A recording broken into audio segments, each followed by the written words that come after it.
you mentioned a lot of Muslims, perhaps, and people of color, perhaps, when these things were going through before, they had that fear. Look, you know what? It's just only for this guy. Let's not raise our head above the parapet. We'll get picked on.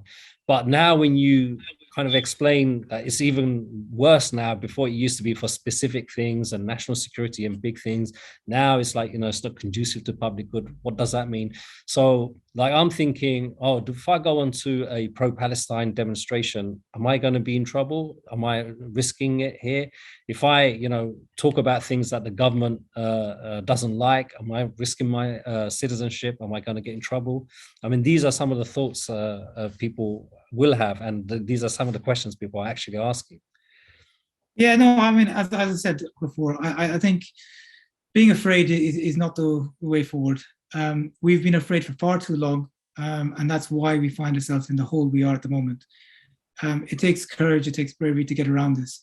What they would like you to do is to be silent, not do anything, but we should be inspired by the school children who were protesting in their thousands over Palestine in May, and even they were reprimanded by their schools, but they carried on protesting and standing up for the truth and for justice. And I think that's what we need to be doing. Reality is, again, statistically, they're not going to deprive 6 million people of their citizenship. They have deprived to date, it's in the hundreds, 200, 250, probably something like that.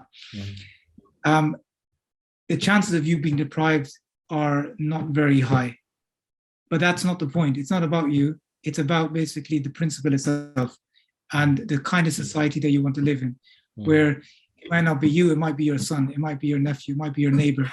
Things that affect, we campaign for asylum seekers and refugees, not because there's any problem, I'm going to be deported anytime to Afghanistan or Iraq or Somalia, but because the principle that these people should be safe and they should be given a place of refuge and treated equally like the rest of us.